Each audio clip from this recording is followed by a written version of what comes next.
Hello everyone, this is Pranshi Verma.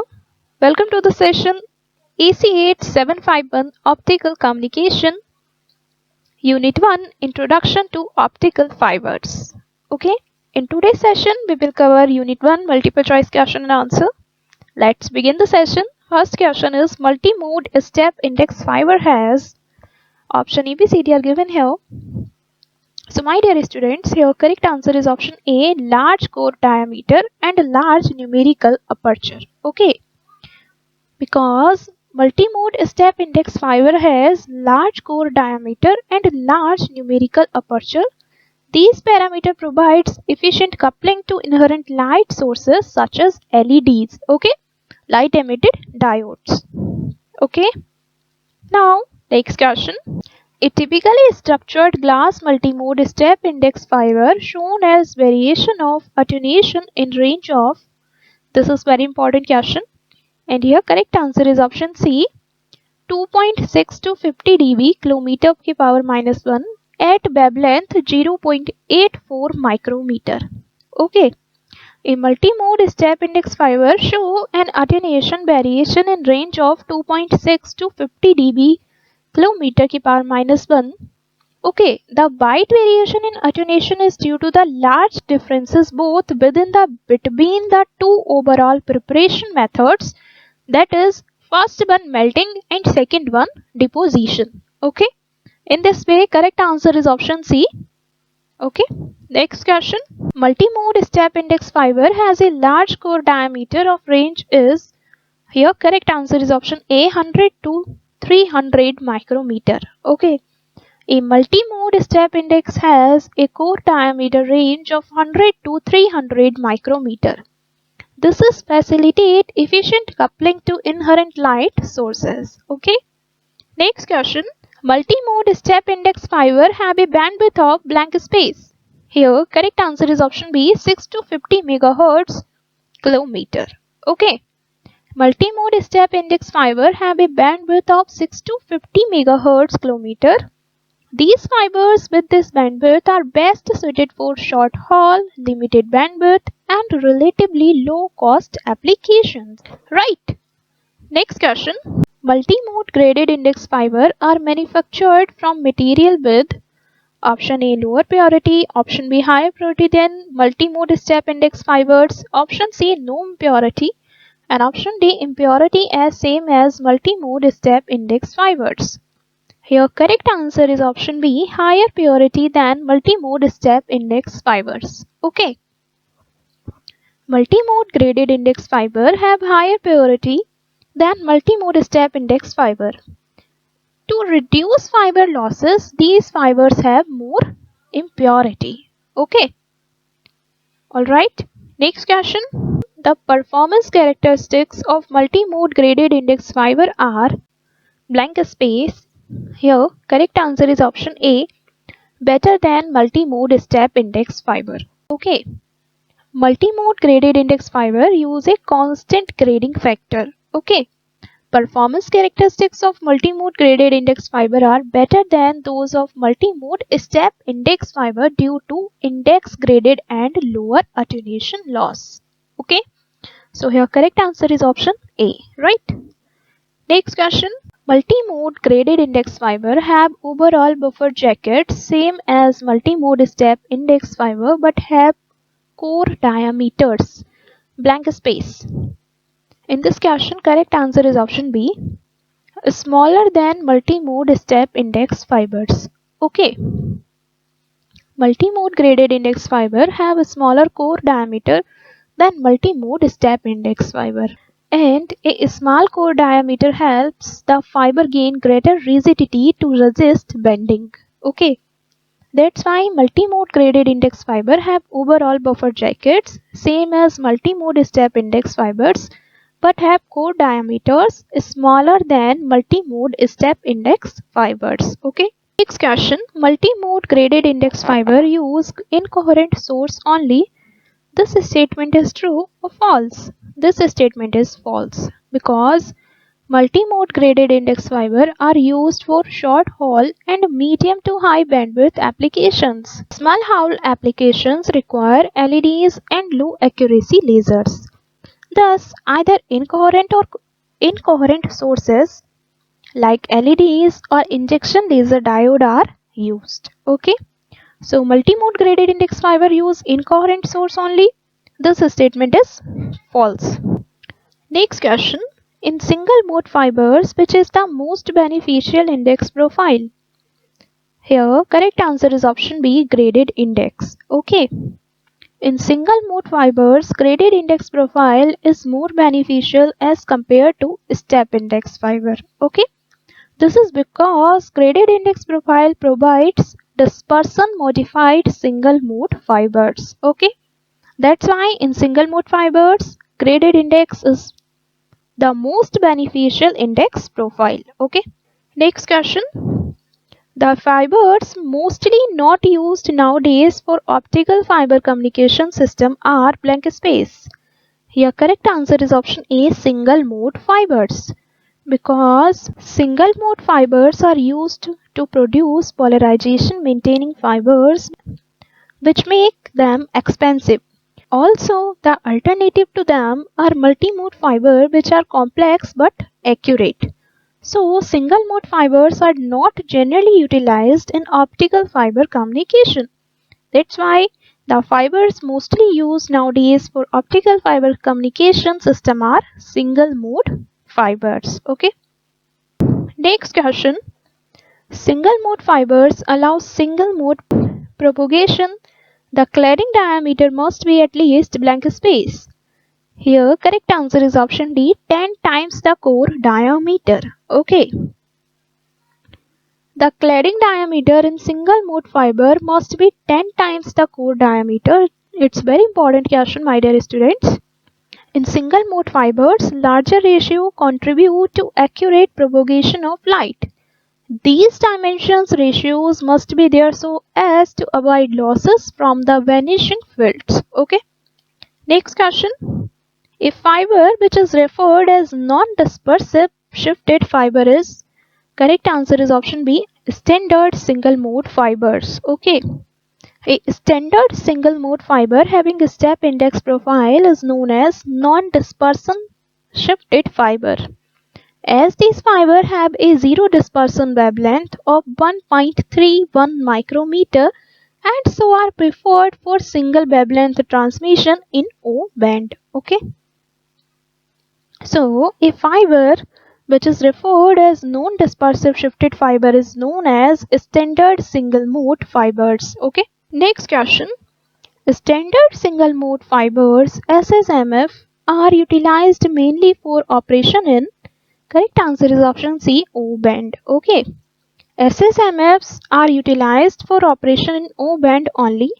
It shows high dispersion in the range of 16 to 20 ps, nanometer and kilometer in C band and L band. Okay. Standard single mode fibers are used in O band. Next question. Fiber mostly suited in single wavelength transmission in O band is, here correct answer is option B, standard single mode fibers. Okay. Standard single mode fibers with a step index profile are called non-dispersion shifted fiber, and it's particularly used for single wavelength transmission in O band and if has a zero dispersion wavelength at 1.31 micrometer. Okay. Next question. Optical fiber communications uses blank space dielectric waveguide structures for confining light. Here correct answer is option B, circular. Circular optical fiber communication uses circular dielectric waveguide structure for confining lights. Okay. This has been a boon for optical fiber communications. Right? Next question. Blank space waveguide is formed when the film is sandwiched by layers of different refractive index. Here correct answer is option C, asymmetric.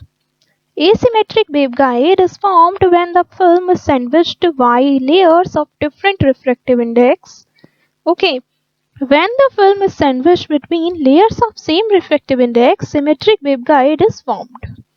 Owing to the different refractive index, asymmetry is observed and hence asymmetric waveguide is formed. Okay, I hope it's clear.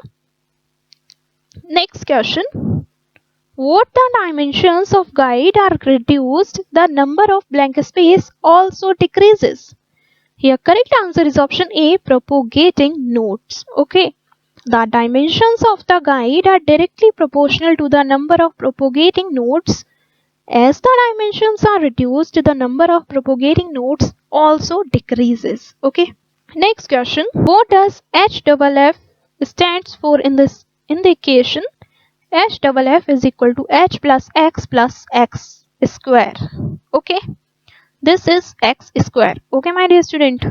So here correct answer is option C, effective guide layer thickness. Okay. In this equation, H is height. Okay. X and X square are the evanescent field penetration depths. Okay. And HFF denotes the effective guided layer thickness. Okay. Next question. Blank space waveguides are plagued by high losses. Here correct answer is option D, metal clad. Metal clad waveguides are plagued by high losses because all suitable waveguide materials are subjected to limitations in the confinement. However, metal clad waveguides are not so limited, hence they are plagued by high losses. Okay. Next question. The planar waveguides may be fabricated from glasses and other isotropic materials such as blank space and blank space. Here correct answer is option D, sulfur dioxides and polymers respectively. Okay. These materials are isotropic. However, their properties don't affect the fabrication of planar waveguides. Their properties cannot be controlled by external energy sources. Okay. So the planar waveguides may be fabricated from glasses and other isotropic materials such as sulfur dioxide and polymers. Okay. Next question. Which of the following devices are less widely used in the field of optical fiber communications? Here correct answer is option A, acousto-optic devices. Okay. Acousto-optic devices are less widely used mainly in the area of field deflection, regenerators, reflectors from a base for the optical fiber communications. Right. Next question. Which of the following materials have refractive index near 2? In this question, correct answer is option B, zinc. Okay. Zinc materials have refractive index near 2. Two basic groups are distinguished on the basis of the respective refractive indices near 2 and near 3. They are GAS, second one INP, and third one ALSV have refractive indices near 3. Okay, but zinc material have refractive indexes near 2. Okay. Next question. Passive devices are fabricated by blank space technique. Here correct answer is option C, radio frequency sputtering. Okay. Passive devices fabrication comes mainly from microelectronics industry. Radio frequency sputtering is used to deposit thin films of glass onto glass substrates. Okay.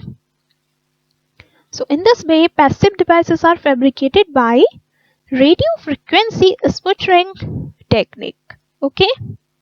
Next question. Strip pattern in waveguide structure is obtained through blank space. Here correct answer is option A, lithography. A strip pattern in waveguide structures is obtained through lithography. Okay.